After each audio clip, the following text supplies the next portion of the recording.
Bien, ça fonctionne. Je sais toujours parler français. Oui, ça va. Ça y est. La nana se croit clairement chilienne et ne va jamais revenir en France, hein. On en est là. 30 janvier 2025, 11 heures du matin, 29 degrés. Je vais pas tarder à aller prendre mon petit déjeuner. Je vous plante le décor, je vous plante le décor, hein. Je ne fais que ça. Soyez les bienvenus, les amis, dans ce vlog de voyage incroyable que je suis en train de vivre ici au Chili au sein de ma famille biologique. Je me présente, peut-être que vous me découvrez par cette vidéo. En France, je suis Jill Nuss. Ici au Chili, personne ne m'appelle Jill. Je suis Pilar. On m'appelle souvent Pili. C'est le prénom que ma maman biologique m'a donné à la naissance il y a 40 ans, au moment où elle a été contrainte de me confier à l'adoption. J'ai donc été adoptée par ma famille française et il y a 2 ans environ, j'ai décidé de me mettre à la recherche de mes racines et de ma famille biologique. Je les ai retrouvées grâce à la magie des réseaux sociaux. Je vous racontais tout ça dans une succession de petits vlogs partagés sur ma chaîne YouTube il y a déjà un peu plus d'1 an. Et donc en octobre 2023, j'ai décidé de venir passer une semaine ici avec eux pour les rencontrer. Ça a été riche, dense, intense et aussi rempli d'amour, d'accueil, d'émotion. J'ai été très étonnée de voir leur accueil comme si on avait toujours vécu ensemble. Ça a été aussi, vous vous en doutez, beaucoup trop court. C'est pour ça qu'en ce mois de janvier 2025, j'ai fait le choix de venir passer 3 semaines à leur côté pour tisser ce lien encore un peu plus, ce lien incroyable qui nous unit, pour découvrir aussi un petit peu plus la culture chilienne, découvrir davantage mes racines. Je suis donc en train de vivre une aventure, une odyssée, une épopée incroyable que je m'en vais vous raconter dans un instant. Tout de suite, flashback, retour dans le froid hivernal français, mi-janvier 2025, juste avant mon départ au Chili. Je vous reprends dans quelques instants ensuite pour vous décrire les images que vous verrez à l'écran. Installez-vous confortablement et soyez les bienvenus dans ce vlog de voyage incroyable ici au sein de ma famille chilienne. Je suis en train de conduire mon adorable petite Piper chez sa famille d'accueil. C'est la première fois qu'on va être séparés. Ça va pas être simple, mais bon, allez, faut y aller. J'ai encore beaucoup de choses à faire avant le grand départ demain. C'est parti.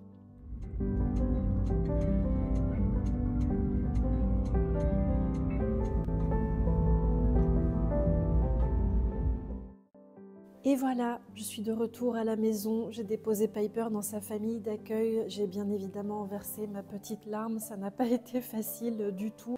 Heureusement, j'ai beaucoup à faire, je vais terminer mes valises, faire un brin de ménage et ouais, c'est parti, allez, les choses s'accélèrent.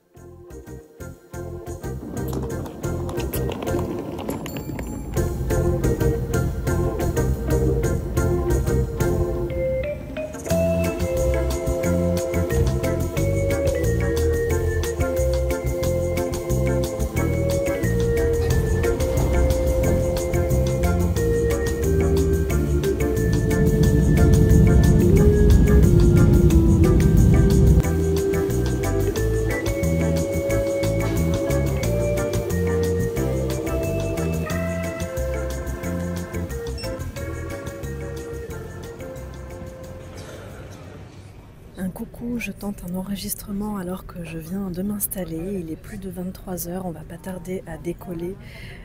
14h30 de vol direction Santiago. Pour l'instant ici, ils sont en train de dégivrer les ailes de l'avion. Il y a du gel partout, ça caille à Paris, il fait vraiment froid. Je vous dis à tout de suite dans ce vlog et pour moi, demain matin, un petit peu moins fraîche, mais au soleil.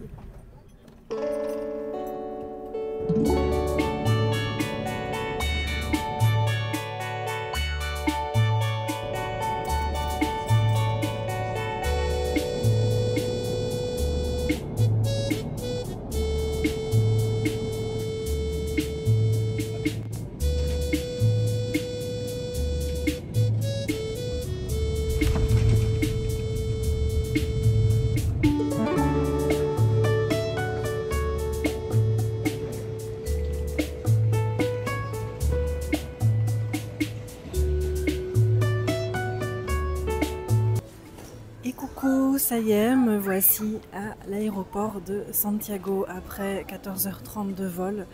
J'ai beaucoup dormi, je pense que ça m'a fait du bien. J'arrive moyennement fraîche, mais il fait déjà super chaud. Je me suis changée, il fait presque 25 degrés je crois. Je suis partie, il faisait -3. Le choc thermique est compliqué. Là, j'attends pour récupérer ma valise.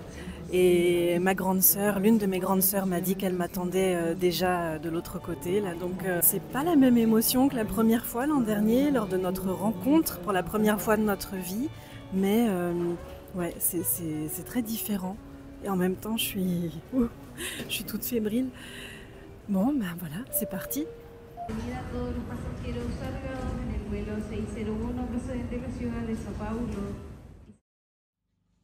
Je vous retrouve en ce jeudi 16 janvier dans la rue de la maison de ma maman chilienne et de mon frère et mes nièces. Ils sont quasiment voisins. Grand ciel bleu, soleil qui cogne, il fait déjà 30 degrés. Journée tranquille de repos pour moi après ce grand voyage, repas en famille et dodo. Le vendredi 17 janvier, après une bonne nuit de repos, on part faire un tour dans Puente Alto avec l'une de mes grandes sœurs, histoire que je découvre un petit peu la ville de ma naissance. Même si d'après elle, je cite, c'est vraiment une cité dortoir où il n'y a pas grand-chose à faire.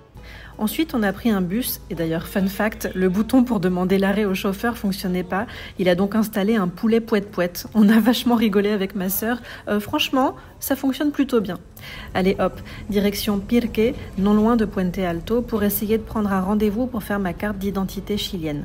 Malheureusement, il n'y avait pas de date dispo avant plusieurs semaines. C'est pas très grave, ce n'est que partie remise. Je m'y prendrai un petit peu plus tôt lors de mon prochain voyage. En rentrant, j'ai été mise à contribution pour écosser des haricots blancs pour le plat de porotos du mardi qui suivra. La fin de journée s'est déroulée dans la joie et la bonne humeur avec la dégustation de mon premier pisco sour de ce séjour. Mais pas le dernier, vous verrez. J'adore ce cocktail chilien. À la base, le pisco, c'est une sorte de liqueur de raisin. Et pour faire le pisco sour, on ajoute du jus de citron, du sucre et selon les goûts, du blanc d'œuf pour créer une sorte de mousse. Mais perso, je trouve que ça apporte rien de spécial. Et dans ma famille chilienne, ils sont plutôt team sans blanc d'œuf. Je précise parce que j'ai l'impression que c'est un grand débat entre les Chiliens et les Argentins. Le samedi 18 janvier, réveille tôt pour aller passer une journée en famille à la piscine. Ici au Chili, c'est très commun de louer pour une journée une sorte de ranch où on va trouver une piscine et un lieu couvert avec cuisine, toilette et douche. On a donc mangé sur place, mon frère a fait des poissons panés sur le feu, c'était vraiment délicieux.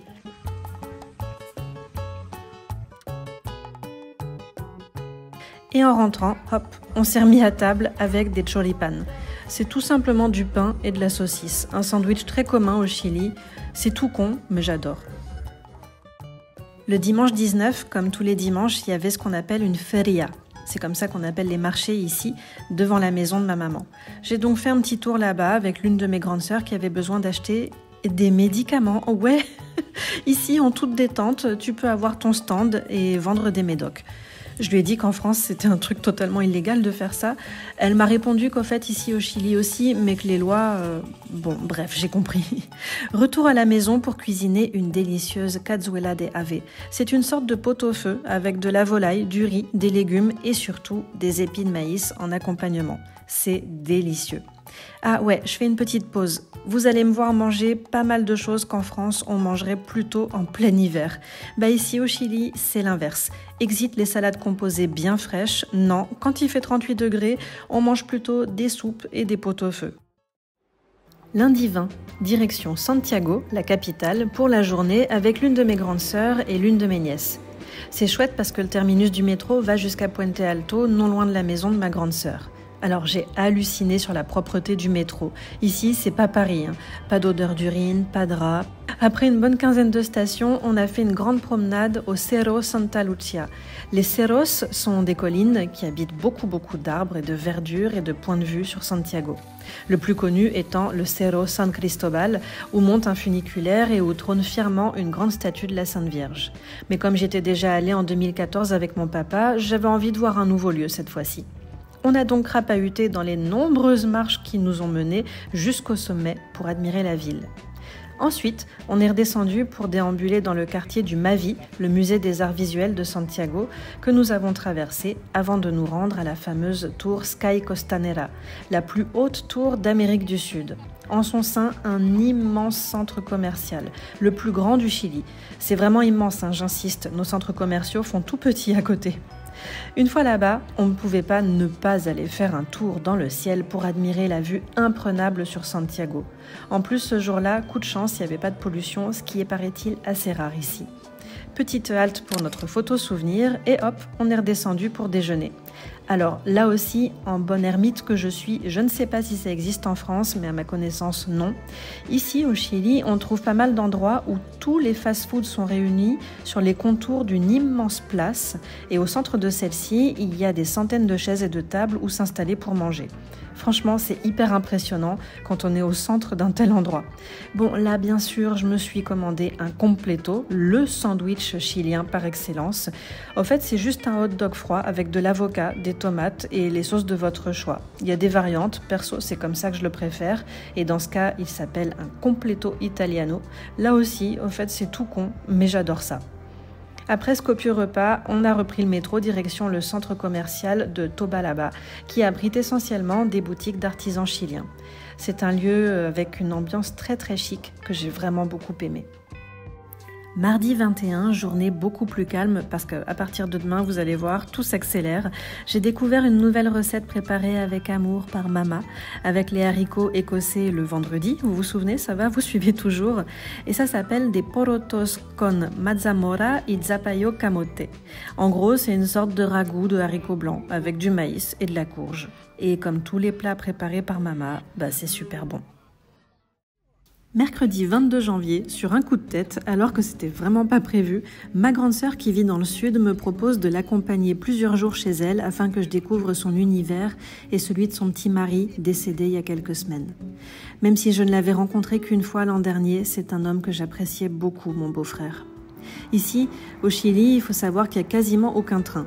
Il paraîtrait qu'ils ont eu pas mal de voies ferrées pour parcourir le pays à un certain moment, mais qu'au fil du temps, à force de ne pas avoir été entretenus, finalement c'est les bus qui ont pris le dessus pour les longs trajets. Allez, c'est parti pour 6 heures de route direction Penco, dans la région du Biobío, la 8e région du Chili. Et forcément, en route, on mange encore, ici, un petit chilenito, un beignet super sucré avec de la confiture de lait à l'intérieur. C'est juste trop bon. Après notre arrivée à Penco, on a pris un taxi jusque chez ma sœur. Le temps de poser nos affaires et nous revoici dans un petit bus direction Lirken pour manger, encore une fois. On s'arrête donc dans le quartier de Barrio Chino. C'est un lieu assez connu pour regorger de petits restaurants, de ceviches, empanadas, etc. Bien sûr, je déguste un méga ceviche, juste trop bon. Et en apéro, ma sœur me fait découvrir le punch picoroco. Un cocktail à base de rhum, de cannelle et de chair d'un fruit de mer, le picoroco. C'est surprenant, mais franchement, c'est super bon. En promenade digestive, on fait un petit tour sur la plage de Lirken et je peux m'imaginer les promenades de ma sœur et de son mari avec mon neveu lorsqu'ils sortaient de l'école. Je suis assez émue, c'est vraiment très beau. Jeudi 23, après une bonne nuit de repos chez ma sœur, avec la jolie Natcha, oui, je me suis mise à aimer les chats grâce à elle, je pense qu'il faut quand même le souligner. On part se promener près du collège de mon neveu, resté cette semaine-là à Puente Alto chez ma maman. Et même si la météo ce matin-là n'était pas folichonne, je me suis quand même dit que c'était plutôt cool d'avoir de tels lieux de détente après les cours pour mon neveu. On a ensuite fait une petite pause dans notre promenade sur la plage de Penco, puis dans le centre-ville où il y avait une petite feria artisanale, puis on s'est arrêté à la mairie où ma sœur avait des démarches administratives à faire en lien avec le décès récent de mon beau-frère. Ensuite, comme le soleil était revenu, on a pris un petit bus direction Concepción, la grande ville de la région. Là, vous avez la place centrale de Concepción avec sa cathédrale et son magnifique araucaria. Je suis fascinée par cet arbre qui est l'un des plus anciens au monde. On en trouvait déjà à l'ère du Jurassique, vous imaginez ? Et le saviez-vous, on appelle aussi cet arbre le désespoir du singe, car il est recouvert de sortes d'écailles qui décourageraient même un singe de s'y promener. De là, on a marché jusqu'à la plus grande feria artisanale du Chili qui se tenait à Concepción jusqu'à début février. C'est d'ailleurs ici que j'ai pu acheter des petits souvenirs pour mes proches en France. Ensuite, on s'est promené dans les allées de l'université de Concepción et nous avons pris un petit bus pour rentrer à Penco. Vendredi 24 janvier, après un petit tour dans le calme matinal de Penco, nous revoici dans un petit bus direction Talcahuano en bord de mer et son marché de poissons et de fruits de mer. Je me suis bien évidemment pris un ceviche, celui-là est à base de saumon et crevettes, avant un petit tour de bateau duquel on a pu admirer de l'extérieur le navire militaire Huáscar, transformé aujourd'hui en bateau musée. Plus loin, on a pu observer des troupeaux de phoques. C'était vraiment impressionnant. Quand j'en ai parlé en story, vous avez été nombreux à me demander « Mais comment font-ils pour s'échouer si haut ?» Et le guide sur le bateau nous a expliqué qu'ils le faisaient lors de la montée de la mer durant les marées. Ensuite, une fois qu'ils sont là-haut, ils se reposent jusqu'à la marée suivante. Voilà, c'était ma parenthèse vie de phoque. Ensuite, âme sensible, attention. Vous vous souvenez du cocktail à base de pico roco, le fameux rhum aux fruits de mer ? Ce jour-là, sur le marché, j'ai découvert ce qu'était le pico roco. Vous comprendrez que j'ai été heureuse d'avoir goûté et aimé le cocktail avant d'avoir vu la bestiole en question. Y a que moi qui ai l'impression d'être face à un alien. Quelle horreur, ce truc! Après cette virée en bateau, on s'est rendu avec un Uber à Tumbler, une jolie petite ville en bord de mer. C'est tellement paisible et coloré. J'adore. Pour rappel, on n'est que le 24 janvier et c'est ici que je m'apprête à manger l'assiette de fruits de mer qui me rendra malade jusqu'à la fin de mon séjour. La voici.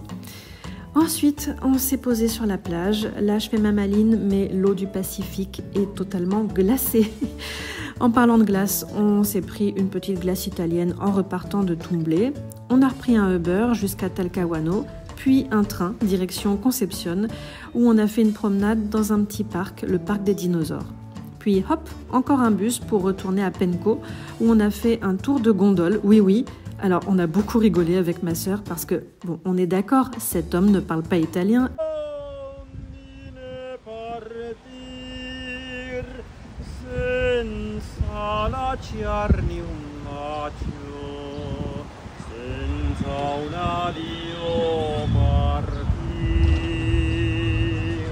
Amis italophones, s'il vous plaît, votre avis en commentaire. Tout ça, ça creuse, puis il fait chaud, donc un petit café frappé sur la plage de Penco nous fera le plus grand bien.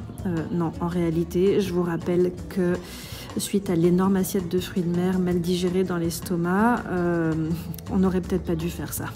Mais à ce moment-là, on ne le sait pas encore. On va le payer. Puis c'était tellement plaisant cette fin de journée à s'empiffrer de glace en regardant des gens suer en faisant de la Zumba.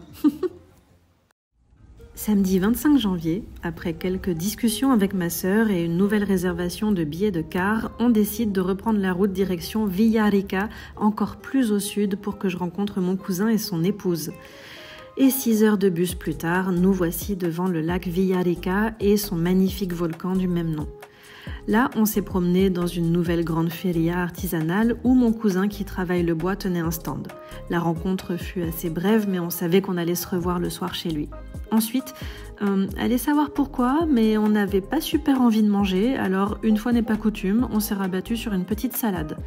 Ensuite, pour terminer ce petit tour à Villarrica, on s'est refait un tour de bateau sur le lac. C'était vraiment très beau et super rafraîchissant. Mais très secouant aussi, si bien que dans le bus suivant pour rejoindre la maison de mon cousin et son épouse, j'ai commencé à me sentir super mal. C'était pas de chance parce qu'on avait loupé l'arrêt de bus et on s'est retrouvé au beau milieu de nulle part à près de 45 minutes de marche de chez mon cousin. Heureusement, on a pu appeler la sœur de l'épouse de mon cousin qui est venue nous chercher. Ouf! Nous sommes arrivés dans une magnifique maison en pleine nature. C'est mon cousin qui l'a entièrement faite. J'étais bluffée. Mais pas trop le temps d'admirer tout ça, j'aurais voulu vous partager de belles images d'une soirée de rencontre avec de nouveaux membres de ma famille chilienne, mais c'était sans compter sur une méga intoxication alimentaire liée aux fruits de mer de la veille qui m'est tombée dessus d'une façon fulgurante. Je vous passe les détails du malaise de rencontrer des gens en courant aux toilettes toutes les 5 minutes. Un régal. Heureusement que ce sont des amours hyper accueillants et qui savent vous mettre à l'aise en 2 secondes. Quelle horrible nuit! Le dimanche 26, après une nuit pour le moins mouvementée et assez rocambolesque, parce que ma sœur aussi a été hyper malade, On a passé la journée à la rivière, au bord du Rio Las Cruces, exactement. Ce jour de repos nous a fait beaucoup de bien et mon cousin a pu revenir un petit peu plus tôt de son stand à la grande feria de Villarrica, donc on a pu passer une soirée, somme toute, super sympa. Lundi 27, c'est déjà le départ de chez mon cousin pour retourner à Penco chez ma sœur.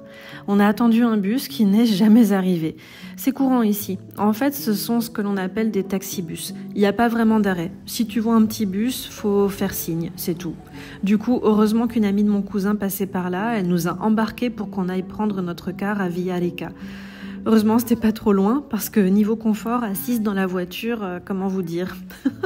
On s'est dit au revoir avec mon cousin. J'étais super émue. Il m'a offert une magnifique statuette de Moai qu'il a confectionnée. Je suis heureuse de connaître de nouvelles personnes de ma famille chilienne. Après plusieurs heures de car, on a donc retrouvé Nacha chez ma sœur pour une dernière soirée avant de repartir pour Puente Alto le lendemain matin. Au menu ce soir-là, une sopita. C'est un bouillon avec quelques légumes et du poulet bouilli. C'est vraiment juste ce qu'il nous fallait. Avant un film romantique avec Jude Law et une bonne nuit de repos. Mardi 28, réveil tôt pour reprendre la route, un petit bus, direction Penco, où nous attendait normalement notre car pour Puente Alto, car qui ne viendra jamais. Au bout de presque 2 heures d'attente, un autre car est venu nous récupérer pour nous faire descendre quelques kilomètres plus loin sur le bord de l'autoroute avant qu'un autre car nous embarque direction le nord. Dans le bus, j'ai regardé Dumbo et Le Roi Lion sans le son.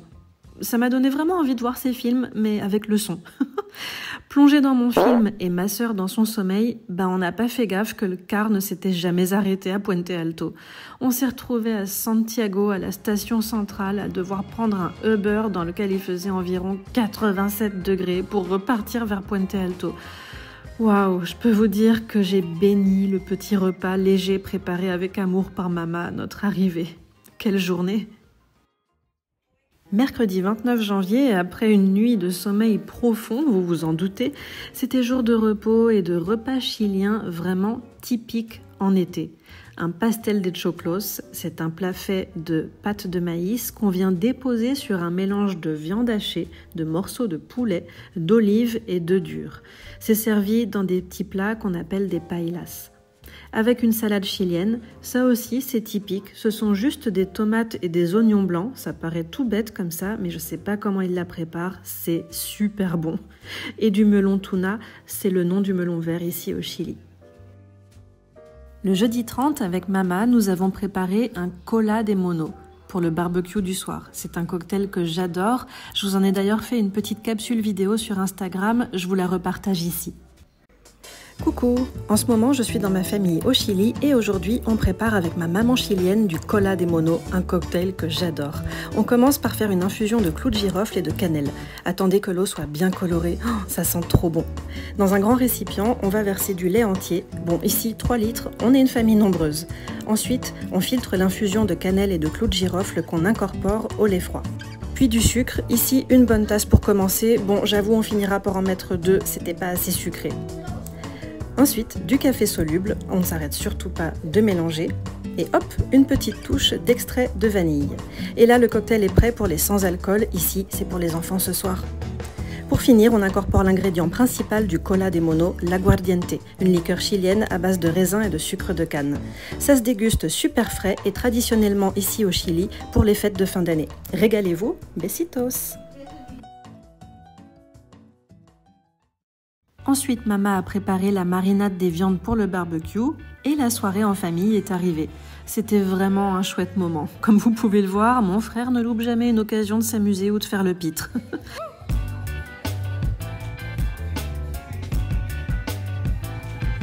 Je crois que ce soir-là, j'étais tellement contente de me sentir mieux après la grosse intoxication alimentaire de la semaine précédente que, ouais, j'avoue, je crois que j'ai un petit peu abusé sur mon pauvre estomac.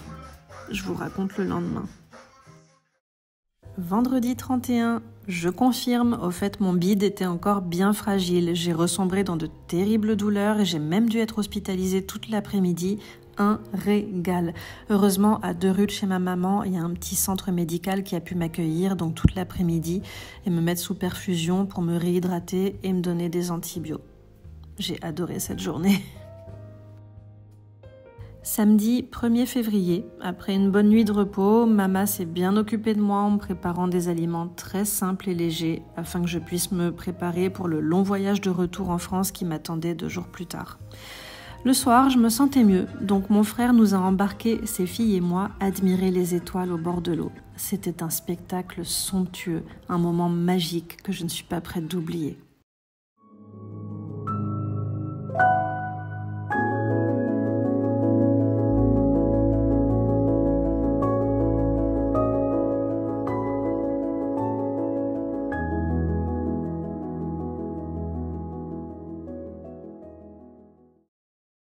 Dimanche 2 février, après une petite nuit, réveil très tôt pour tout le monde, direction la Cordillère des Andes pour se baigner dans les cascades. Pour commencer, on a fait une petite halte dans le tunnel ferroviaire d'El Tinoco.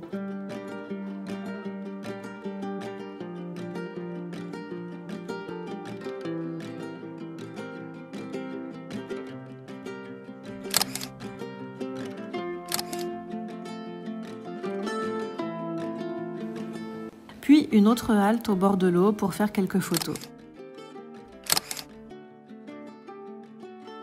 Et après, encore un petit peu de route et on s'est arrêté pour prendre un petit déjeuner dans un endroit magnifique, non loin des cascades.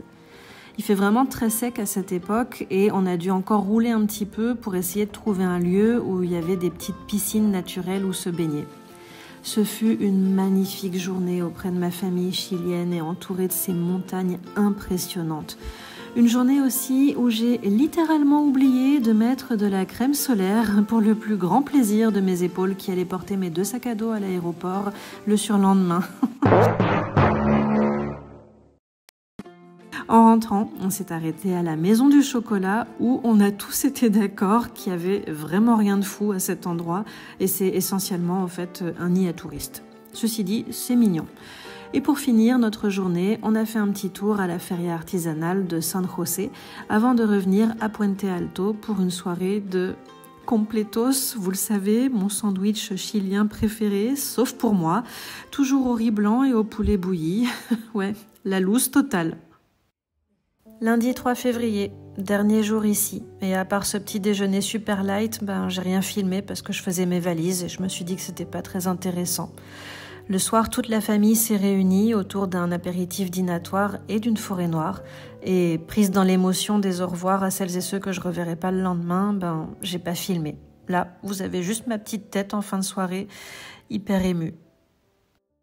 Mardi 4 février, de bonne heure, la compagne de mon frère est venue me chercher et nous sommes partis, elle, maman, l'une de mes grandes sœurs et moi, à l'aéroport. Les au revoir ont été difficiles, comme l'an dernier, même si aujourd'hui je sais que je peux retourner au Chili à n'importe quel moment, si mon budget me le permet bien sûr.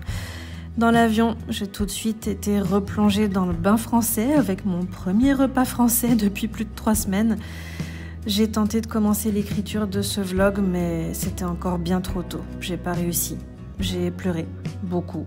Puis j'ai fini par m'endormir après avoir regardé Dune. Je l'avais encore jamais vu. J'ai adoré et il faut vraiment que je voie le 2e dans les prochains temps. Puis on nous a annoncé l'atterrissage imminent à Paris avec une température de 2 degrés. Quelle joie! Je suis allée récupérer ma valise qui était en bon état et puis j'ai rejoint la gare SNCF pour mon TGV en direction de Montpellier. La météo m'a totalement déprimée jusqu'à ce qu'on arrive à Valence où j'ai retrouvé un petit peu de ciel bleu. Une fois à l'aéroport, j'ai réussi, après quelques détours, à retrouver ma voiture, puis à rentrer jusqu'à la maison où il faisait 12 degrés. Oh, quel accueil chaleureux! J'avoue que ça m'a fait bizarre de passer ma première nuit chez moi, loin de la chaleur humaine de ma famille chilienne. Mais j'étais tellement épuisée par le voyage que j'ai même pas eu l'énergie de cogiter sur quoi que ce soit.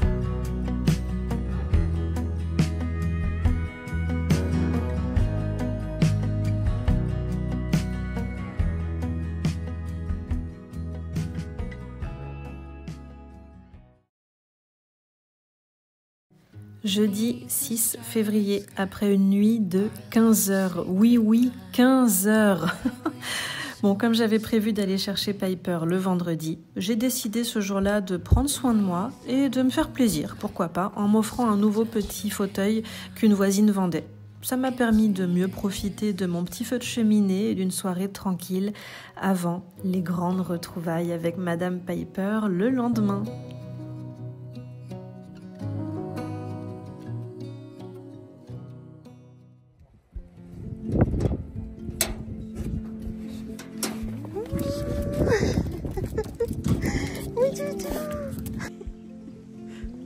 Qu'est-ce que tu fais, Doudou? Et coucou, je vous retrouve en ce vendredi 7 février déjà. Ça m'a fait du bien de me reposer hier, une journée totalement seule pour faire une sorte de sas de décompression, pour atterrir, pour me reposer beaucoup. Ça m'a fait du bien, mais la chose la plus importante, c'est que ce matin, je viens de récupérer Madame Piper, que voici. Oh bah dis donc, j'ai envie de dire cache ta joie. Non, je rigole. Elle m'a fait une fête incroyable quand je l'ai récupérée tout à l'heure dans sa famille d'accueil. Grande séquence émotion, à la fois de la retrouver, à la fois de voir un peu les yeux humides du monsieur de la famille d'accueil qui est vraiment tombé amoureux de Piper. Il m'a dit, ça fait des années que je garde des chiens comme ça. C'est la première fois que j'ai un animal aussi cool, aussi affectueux. C'est une crème, c'est une perle cette chienne. Donc voilà, je n'étais pas peu fière de ma petite Piper. Maintenant, on va reprendre le cours de notre vie, comme avant, tranquillement, reprendre le quotidien. Et comme d'habitude, je vous remercie d'avoir regardé ce vlog de ce voyage incroyable au Chili. N'hésitez pas à liker et à commenter cette vidéo, ça m'aide dans mon petit algorithme. Vous êtes 1150 quasiment sur cette chaîne YouTube. Un grand merci à vous de votre fidélité, les amis. Prenez grand soin de vous, prenez soin de vos proches également. Je vous embrasse et je vous dis à tout bientôt pour le prochain vlog. Salut! Piper, est-ce que tu fais des bisous toi aussi à la caméra? Todo iluminado por el sol, una ventana de ilusión, niños jugando y las flores brotando, y en ese instante paré